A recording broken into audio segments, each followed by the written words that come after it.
I would actually go upstairs to the janitor's closet and sleep. I'd stay at the gym for like literally, I don't know, if I got there at 5 a.m., I wouldn't leave till sometimes 10 p.m. So the muscles you have, Yeah. the body you have, it's natural or it's a steroid? Honestly, it's, This is the first time I heard this term, thief of joy. yes. So I'm very curious to know what exactly it is. So You were still talking about a partner. Can you share a little bit about that? yeah, so around that time that I was training you, it was fresh with my new partner, Kaylee, who is now my wife. But so we'll have been married for 4 years this August. God. So, but yeah, no, actually quickly before I share a little bit about Kaylee and my story, I want to tell you something.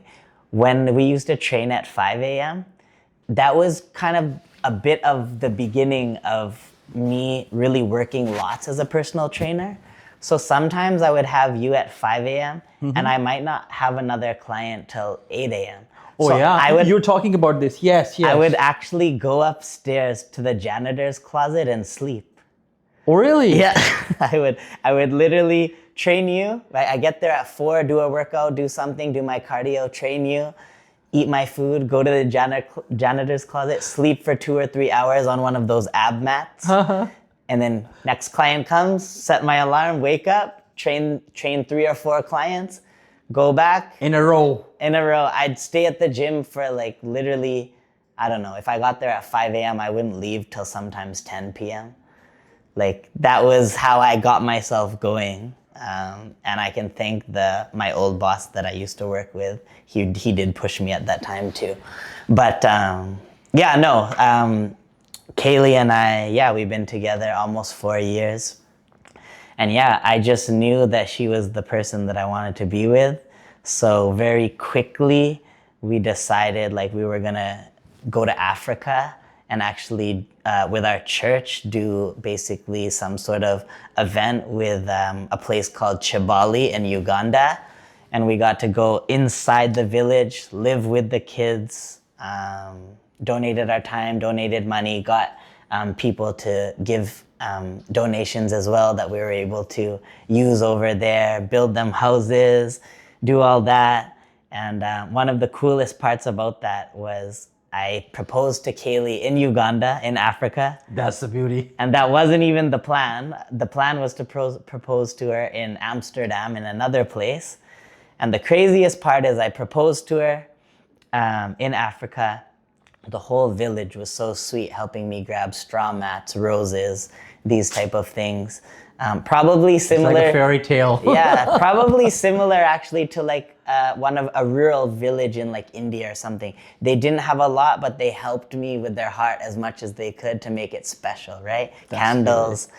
But anyway, so I proposed to her, and then the very next day, our flight to Amsterdam got canceled.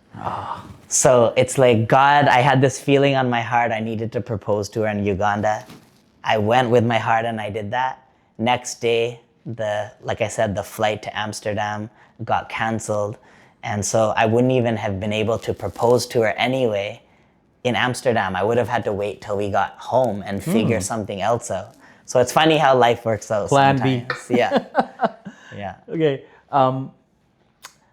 Since we met years back, now you are a father, Yeah. you are a husband, you are a fitness trainer, you talk about mental health as Yeah. well. What do you think, what challenges people are facing these days at a very young stage? Because you have gone through that life before you worked at, say, One Foods. Yeah. Do you see any difference between the kids of your age when you were 14, 15 and now? Yeah, I think, as everyone knows, technology has moved very quickly. We have AI now, artificial intelligence, which is great for businesses to, create more income and use these things as tools. But then on the flip side, on social media, there's good and then there's bad. And we've talked about the thief of joy, which is Thief of joy. Which is- Can you explain me what it is exactly? Yeah, so this is sorry to interrupt. yeah. This is the first time I heard this term, thief of joy. yes. So, just I'm very curious, and maybe listeners will be more than me curious to know what exactly it is. So comparison is the thief of joy. And so when I mean comparison, I'm talking like if you're holding your phone, you're on Instagram, and you're comparing your life to someone else's, right? It's hard, I think, for kids to be able to differentiate, someone else's life from theirs, because for the most part, we all know everyone's gonna post the good stuff on social media. Not true.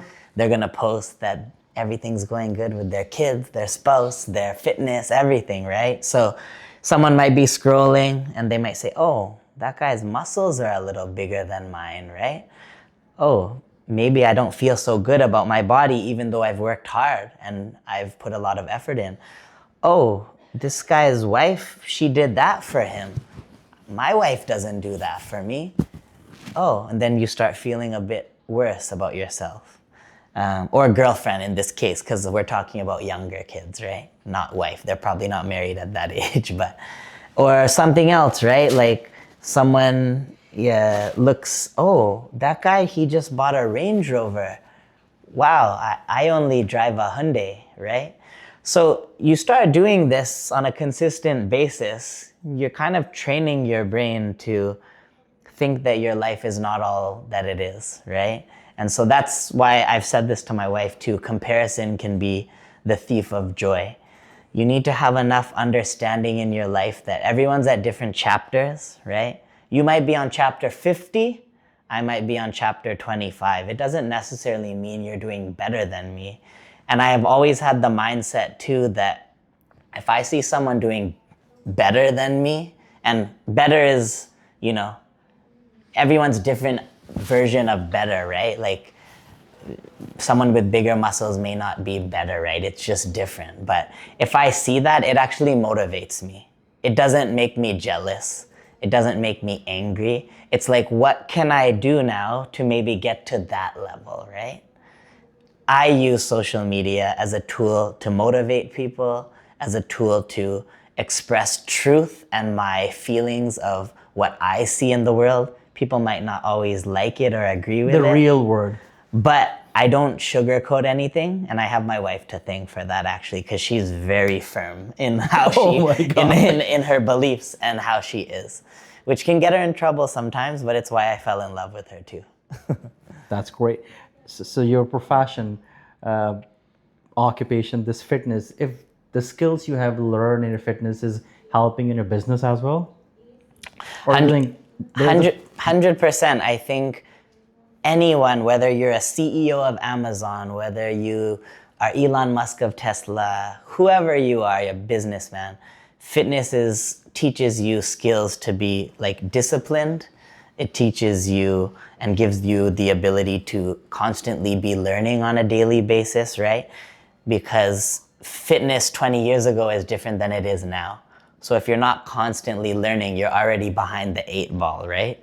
So I think the skills that I've learned in fitness is translatable to basically everything in my life, which is why I love fitness so much, because I feel like, those skills you learn, you don't only learn it just for fitness, you become disciplined in other aspects of your life. That's the point. Yeah. Discipline. That's the one thing that this fitness, tells you. Health is wealth. That we For have sure. just heard since our childhood. Our parents told me health is wealth. Yeah. If you're healthy, then everything is possible. Otherwise, it doesn't matter if you make $1 million. If you're not healthy, Totally. You're done. A nice comparison? You know who Warren Buffett is, right? Yeah. So Warren Buffett, he's in his 80s, I believe. I don't know the exact age. He's probably almost 90, actually. Yeah. He's a multi-billionaire. If Warren Buffett was sitting in front of you right now and you asked him, Warren Buffett, would you rather be who you are today or be 30 years old with no money? He would choose the 30-year-old, because money is great, but the health is wealth part, the longevity and the quality of your life, you can't get time back, right? So you can make new memories, but time is the most valuable currency you can have. That's true. Agree with that. During your journey, still I remember you participated in different competitions and events as well. Yeah. At the age of 24 or 25, you won many competitions as well. Yeah. We would like to love to hear that. Yeah, so I mean, most people know I kind of got my start in men's physique, is what it's called. It's a form of bodybuilding. So the first show I ever did, I placed second at. That was at the Lee Brandt Muscle Classic in New Westminster. And I kind of just fell in love with the progression that you see, not only in your body, but the discipline of competition and being the best at something, right? So anything I do in life, I love trying to be the best at it. I might fail along the way, and that's okay, because failures have taught me more than any of my wins, to be honest. Because if you're just winning all the time, you're never gonna get better. If you lose, if you fail, you're like, oh, how can I get better? How do I push myself to become better? But yeah, so I did my competition, Lee Brandt. That was in, I believe, 2019. A couple years later, I did the Vancouver Pro Show. I placed first there. And then I also did one about a year and a half later, Van Pro again, placed first there as well. And I was runner-up in the overalls. Overalls just means it's all the height classes and weight classes in that specific category. I also won the Men's Health Muscle Magazine model search. So that was nice. I won that on the same day, and they gave me $1,000, and I got to do a couple photo shoots in magazines. You showed me one photo. Oh, I still remember. Now I can remember.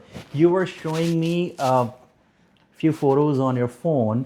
There was a photographer, and after winning that competition, you were invited by the magazine for a photo shoot. Yeah. Remember? So that was with Men's Health. Men's Health, okay. So that was cool. I had like a few page spread.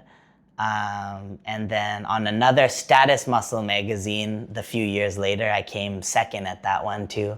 So I did a photo shoot with them as well. But yeah, that seems like ages ago now, but that's what really got me started in my fitness career and falling in love with that. So the muscles you have, Yeah. the body you have, it's natural or it's steroid? Honestly, it's I started as natural, but as you get into learning about how the body works and in the bodybuilding industry, I can't say that I was natural the whole way, no. So that's my truth and honesty. I've never actually told anyone that. So yeah, it's not natural, because you get into that industry, you try to win, right? I mean, Lance Armstrong and all these other athletes out there, they use these things too to get themselves to the next level. And that's part of the game, I guess you can say. Part of the game. Yeah. Everything is fair in love and war. Yeah. It's a World War III. Yeah. Yeah, exactly. Okay. During the whole life, right? Yeah. Did you ever failed? Means you were disappointed by your own actions, or you decided for something, you planned for something, and that didn't work? Oof, fail. I mean, I failed in the sense I didn't win every competition I've been in, right? So for me, I hate losing. I really hate losing. My wife's the exact same, which is probably why we're a good match for each other. We don't like losing. We like being experts at things. We like being the best at them. So yeah, the competitions that I lost, it pissed me off, right? And gave me more fuel to do better the next time. But I feel like the biggest failure for myself growing up that I struggled with was not having my birth dad around and feeling like I did something wrong, feeling like I was a failure. So that kind of what could I have done better to keep my parents together, maybe, kind of thing. Like, I don't know. I was just a small Sometimes kid. your Right? life goes, you take yourself back to the past and something, it's a life, right? Yeah. But I'm facing one problem these days, Lucas. And by listening to your story, I connect one thing. The thing you have, don't lose any game. Now you're mature, still you're very young. Yeah. My son has the same problem. He's 7.5 years, turning 8 this September. Mm-hmm. Whenever he plays any game with anyone, so if we play soccer in the backyard, Yeah. any game, whenever he loses, he says, "Hey, you are doing cheating," and he quit the game. He just wanted to see himself winning, whereas the life is not about just the winning. No. It's about losses, loses. Yeah. Where you fail. This is about the life, right? You know, one thing they do in elementary schools now, I'm sure you've heard or at least seen it. Back in the day when I competed in cross country, track and field, you would get a first, second, third, fourth. You'd get the ribbon based on how well you did. Yeah, true. Nowadays, everyone gets a participation ribbon. Oh yeah, you're right. That to me doesn't make any sense because you're setting the kids up for failure, right? Like, the person at the back that is last, they might not have the same gifts and strengths as the person at the front that won. Mm-hmm. But why would you give them the same reward? True. Because unfortunately, this guy at the back, he doesn't deserve that reward. True. But maybe he's good at something else. Maybe if it wasn't a running race, the guy in first, let's say it was a cooking competition, maybe the guy in the back deserved the first place. And the guy at the front, he's not good at cooking, so he's not going to win the first place prize. That's how life should be. That's how I'm going to raise my kids, is teach them that you can lose, you can cry about it, you can be sad about it, but use that as a lesson to be better the next time, right? But I am sharing one thing with you, Lucas. These days, things are entirely different, right? Mm-hmm. The story you're sharing with me, the thing those are happening, these are sharing with me. I don't know what school system is teaching kids. I don't know. Yeah. They just don't want feel any kid disappointed. Whereas this is a part of the life. Yeah. If someone is being failed, is failing or weak, they should accept it. Yeah. If there will be no competition, how we will grow? Totally. Yeah. It's very natural. This is the sad part, I'm telling you, because as my son is growing, I see these things happening in the society. He participated in dance competition. Mm-hmm. I take him to the dance class every weekend. What kind of dance is it? It's a Bhangra dance, oh, right? Cool. Yeah. So there is a competition every year. Okay. And we go there, watch his dance. He's not too good, but he's learning day by day. But whenever it ends, they give, the ribbon to everyone. Yeah. And every kid is happy. Right. There is no, lucrative thing, something stimulative that I won, so that others should feel like, okay, I will win next time, something like that. We're seeing that in the workplace too, right? We're seeing people even graduate from university mm-hmm. and they apply for a job and they say, I deserve $200,000, right? Well, why do you deserve $200,000?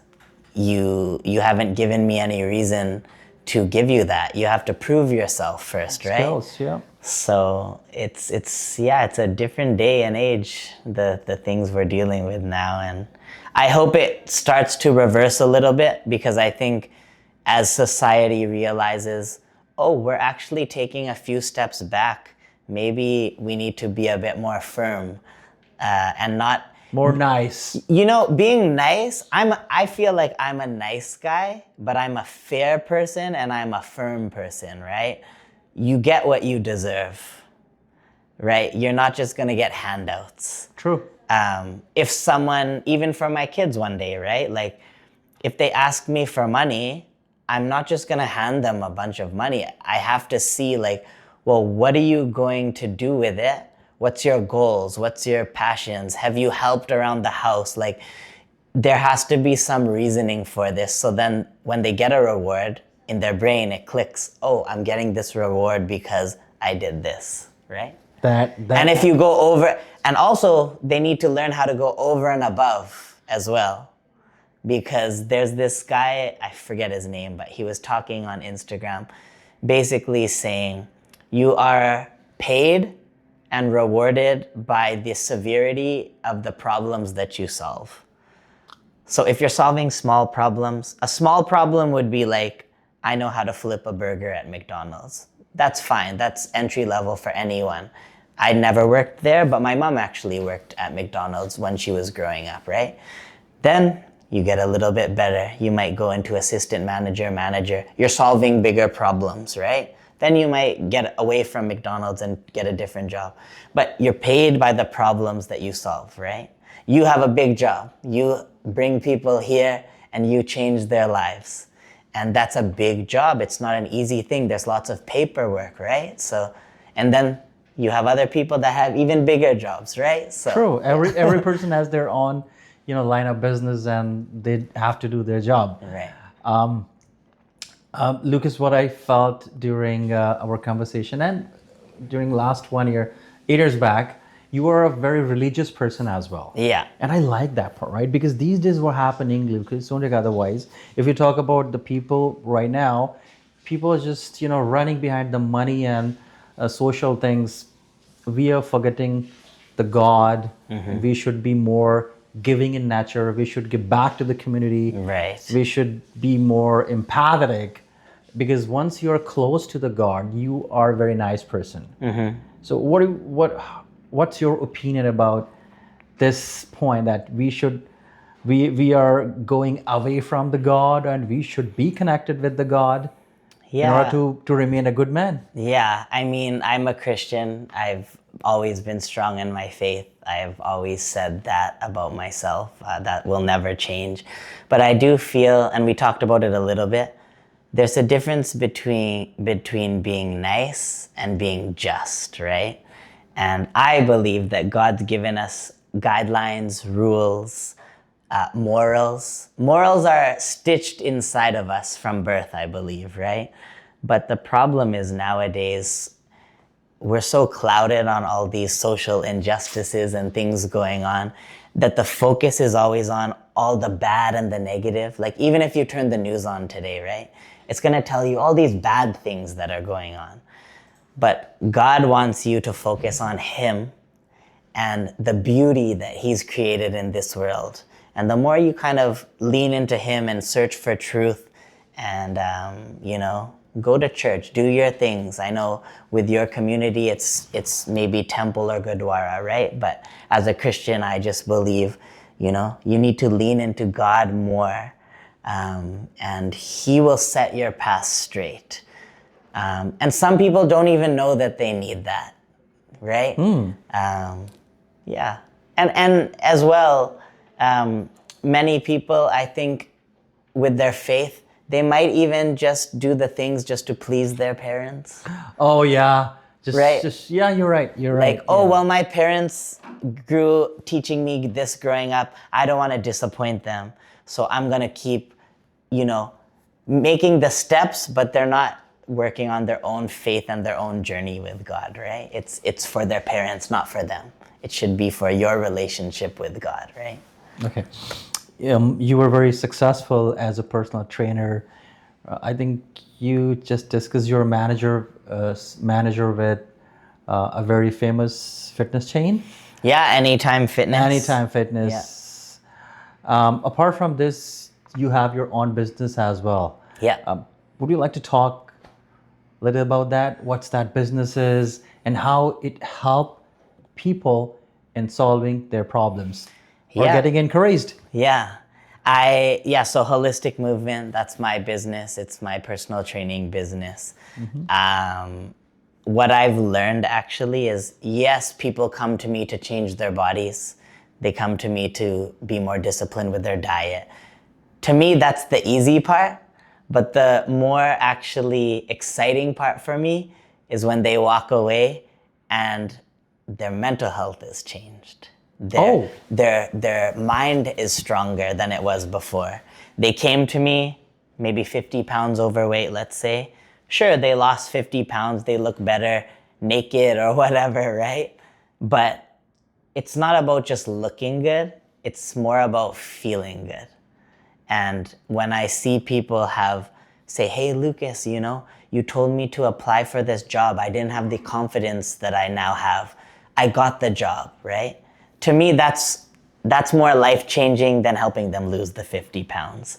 So that's why I named it Holistic Movement, because for me, I do things, I don't like, pharmaceuticals and that. I like changing people's lives through diet, through mindset, and through physical activity.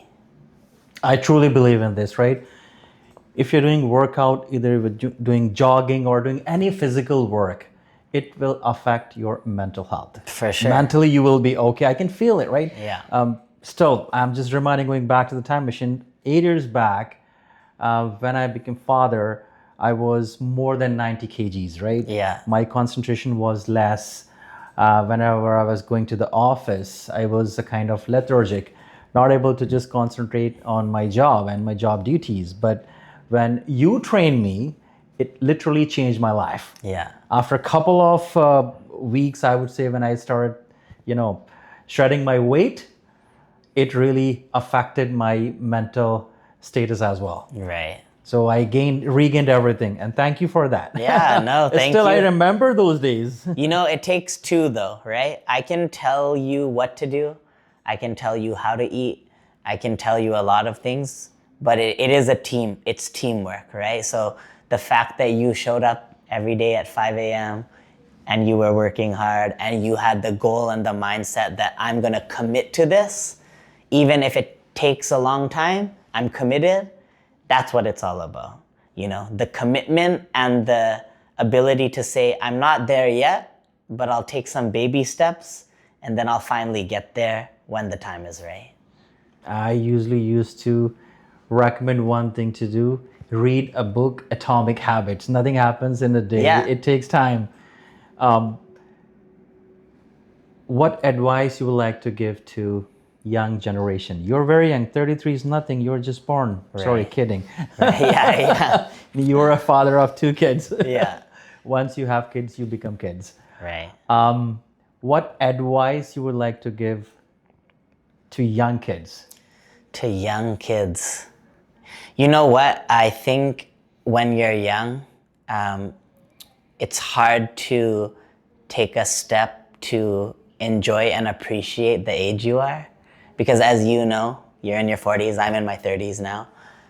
Time flies. And the time that you have, in school and making friends and playing sports, it might seem like I want to get out of high school and I want to do this. But as soon as you get a little bit older, you have so many obligations and life can hit you, right? So just enjoy the time that you have. And then I think the other thing is, I know not everyone's as lucky to find a partner, at a young age or an old age. Everyone's journey and everyone's timeline is different. But I think truly, for myself, my biggest success other than God is choosing the right partner. My wife. You know why? When you go through life and the hard stuff hits you, someone's gonna die. That's gonna happen for all of us. Our parents will die. Our friends might die. Secondly, the goals you have together, you're stronger two than you are one. Not only salary, mindset differences. Like, if I didn't marry Kaylee, I wouldn't be the man that I am. She's pushed me to allow myself to be. I used to get walked all over. Because I was so nice, I would let people walk over me. And she doesn't let that happen because she's taught me, you can still be nice and be strong. And then on the flip side, she's very stern. And so I've allowed her to kind of be softer in areas, right? So you just make each other better. And I know that might be a controversial take because not everyone may be able to find someone. But for myself, it's been the biggest thing. If you can really work on yourself, become the best individual you can, chase God, work on your fitness, have a mindset that you want to have a goal of something big one day. If you do all those things and then eventually you find the right person, everything will come together. I would like to say one thing. You're 33, and if we do a survey of people aged 28 to 33 and ask them one question, would you like to get married? Most of the people will say no. Right. They're not getting the partner. They don't trust each other. And that's the problem we have in our community in this generation. I don't know. Right. But I have seen this. People don't trust. Yeah. And I think that's not the right mentality, because we are human being. We are Homo sapiens, a living species. Yeah. Every species, living thing on this planet has a purpose. For sure. Just grow your species. Yeah. Yeah. For this, you have to be a partner. Yeah. Yeah. You have to get married in Al-Kamala. And I'm very happy to know that at this young age, right, you got settled, you were successful in terms of every aspect, like, got a good partner, you became father, and you have two, right? Two, yeah. Boy and a girl. Boy and girl, oh my God, I want one more. Yeah. And you were a successful businessman as well. Yeah. And anything else at the end you would like to add to conclude this episode? Anything Yeah. which you have forget? Yeah, I don't know. I think on the flip side of what I just said, though, to young people too, don't rush into things as well, right? Understand that God works things out in His timing, and don't rush, because I think sometimes people, they get lonely too, and they think, oh, let me go with this girl, and then that doesn't work out, and then 1 or 2 weeks later, they're with another girl, right? So give yourself... There are a lot of girls? Yeah, or boys. There's less boys in Canada. Yeah. There are more girls. Go to any school. But, allow yourself to have time to heal. Work on the things that you need to work on. The best thing you can do for your future partner is become a better version of you. True. Right? So if you know, okay, this is what my ex said about me, I have these bad tendencies, work on those things. Take time. Work on your fitness. Take time to build some discipline and a routine that you can have for the rest of your life. Because for fitness too, it's like, I have a lot of people come to me say, especially in the Punjabi community, I have a wedding. I need to look good for my wedding. And I'm like, I want you to look good for your wedding, but I also want you to look good and feel good for the next 30 years and not have it be a task. It shouldn't be every summer I get lean for a wedding. It should be, oh, I look pretty good year round. I feel pretty good year round.